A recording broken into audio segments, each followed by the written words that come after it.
नमस्कार मेरे प्यारे भाई बहनों, कैसी चल रही है आप लोगों की भन्नाट जिंदगी भरी हुई एग्जाम से। तो सवाल एक बच्चे ने मुझसे पूछा तो सोचा मैं आप लोगों के लिए वीडियो बना दूं ताकि सबको फायदा मिले। कि मेरे प्यारे भाई ने पूछा कि भैया स्पीड कैसे बढ़ाई जाए। हालांकि वो बहुत अच्छा कर रहा है, बट क्या है ना, इच्छाओं का अंत नहीं है। वो बच्चा 1 घंटे में 25 सवाल लगा रहा है मेंस के, बट इट्स ओके, मैंने उसको समझा दिया। लेकिन आपके लिए जानना बहुत जरूरी है कि स्पीड कैसे बढ़ाई जाए। हो सकता है कि आप 1 घंटे में केवल 5, 10, 15, 20 सवाल लगा रहे हो, लेकिन फिर भी आप बढ़ा सकते हो। तो कुछ 4-5 पॉइंट्स मैं आपको बताऊंगा, वीडियो को ध्यान से देखना। और डिस्क्रिप्शन बॉक्स में लिंक है मेंटरिंग की, व्हाट्सएप की, टेलीग्राम की। You can connect me through WhatsApp, through mentoring session and all. Upon 1-to-1 mentoring session करेंगे ताकि आप लोग को राह दिखे एग्जाम के लिए। तो अच्छा, मेरे बारे में बता देता हूं दोस्तों। मैंने JEE मेंस और एडवांस क्रैक किया हुआ है, आप भी कर सकते हो। और that's why I am over here connecting with you guys. तो बात करते हैं स्पीड को कैसे बढ़ाई जाए। मैं स्पीड की बात कर रहा हूं, साइकिल मोटरसाइकिल की नहीं, मैं बात कर रहा हूं एग्जाम के अंदर। तो एग्जाम के अंदर देखो, आपको सबसे पहले बात की जाए तो अनप्रोडक्टिव एरिया पर हम बात करेंगे। अनप्रोडक्टिव एरिया कौन सा होता है? अनप्रोडक्टिव एरिया होता है कैलकुलेशन।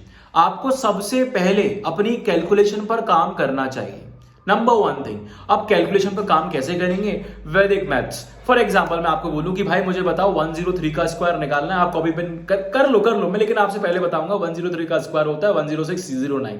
अगर आप मुझसे पूछोगे भैया बताइए 112 का स्क्वायर बताइए कितना होगा, तो मैं आपको बता दूंगा 12544।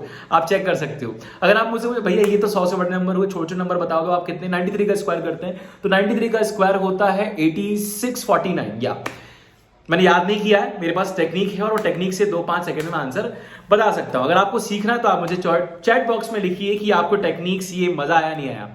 तो सबसे पहले कैलकुलेशन पर काबू पाना है, क्योंकि ये सबसे मैं बोलूंगा कि बेकार काम होता है एग्जाम का। इसमें कोई बुद्धि लगानी नहीं होती है, और जितना टाइम इसमें आप बचाओगे उतना आपके लिए फायदेमंद होगा।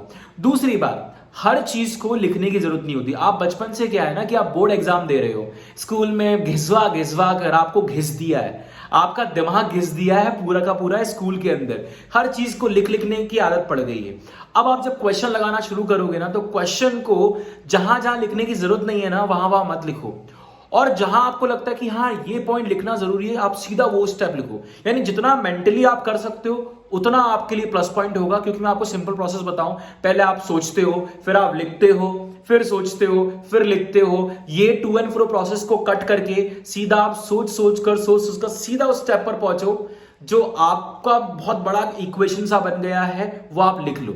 सीधी सी बात यह कि आपको कट डाउन करनी है प्रोसेस। तो पहला पॉइंट क्या हुआ? कैलकुलेशन में काबू पाना है। वैदिक मैथ्स आप यूज कर सकते हो, बहुत सिंपल टेक्निक्स होती हैं। दूसरी चीज आपको करनी है कि जो मैंने आपको बताया कि जो स्टेप्स नहीं लिखने हैं, जितना मेंटली आप कर सको उतना आपको करना है। तीसरा स्टेप, अब कॉन्सेप्चुअल क्लैरिटी नहीं होगी तो आप क्वेश्चन लगा ही नहीं पाओगे, आप सोच ही नहीं पाओगे उसके अंदर। तो आपको कॉन्सेप्चुअल क्लैरिटी रखनी है, और कॉन्सेप्चुअल क्लैरिटी के लिए आपको शॉर्ट नोट्स बनाने पड़ेंगे। हर चैप्टर के शॉर्ट नोट्स बनाओ, और उसके बाद इमीडिएटली उस पर क्वेश्चन लगाना शुरू कर दो। ज्यादा नहीं बोलूंगा, 50 सवाल लगा लेना। अब मैं 10 सवाल लगाकर सोचूं मैं शक्तिमान अहम ब्रह्मास्मि हो जाऊं, तो वो पॉसिबल नहीं मेरे भाई। आपको कम से कम 50 सवाल लगाने पड़ेंगे। आप आम इंसान हो, और प्रोसेस है एक, और उस प्रोसेस को फॉलो करना पड़ेगा, ठीक है। तो ये हो गया तीसरा पॉइंट, कॉन्सेप्चुअल क्लैरिटी।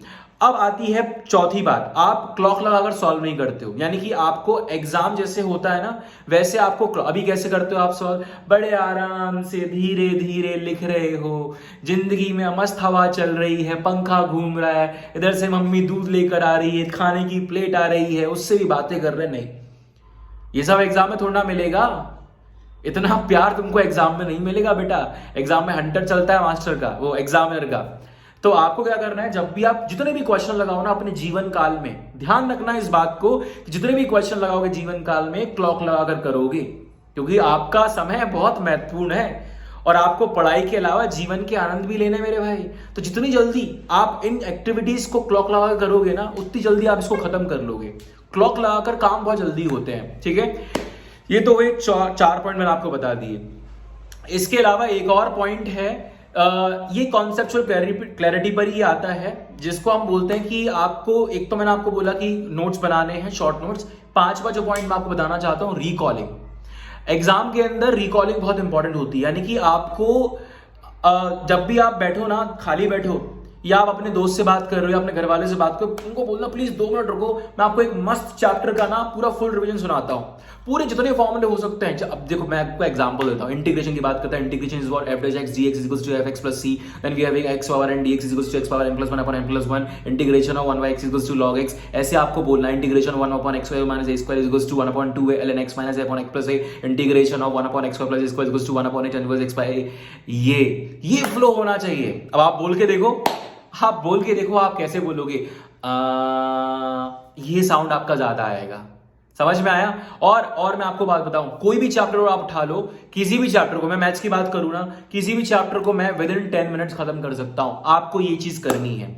समझ में आया?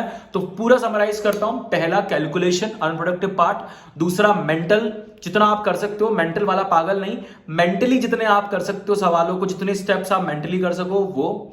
तीसरा, आपको शॉर्ट नोट्स बनाने हैं कंसाइजली, जो पॉइंट्स है। आप शॉर्ट नोट्स का मतलब ये नहीं कि हर चीज उतार कर लिख लूं, नहीं, की पॉइंट जो काम के लग रहे हैं, जो याद नहीं हो पाएंगे आपको। तीसरी चीज ये। 14 पॉइंट रिकॉलिंग आप कर लेना। और 5वां पॉइंट मैं भूल गया हूं मेरे भाई, लेकिन आप मुझे बताओगे चैट बॉक्स के अंदर 5वां पॉइंट कौन सा, मैंने आपको समराइज नहीं किया है। चैट बॉक्स में आप लिखिए जिंदाबाद। मिलता है अगली वीडियो के अंदर। आई होप आपको अच्छा लगा हो। और डिस्क्रिप्शन बॉक्स को चेक कर लेना, व्हाट्सअप ज्वाइन कर लेना, टेलीग्राम का लिंक भी ज्वाइन कर सकते हो आप, और मेंटरिंग का लिंक है, उस फॉर्म को आप फिल कर दीजिए। I will be connecting you. मिलते हैं अगले वीडियो के अंदर इसी जोश के साथ।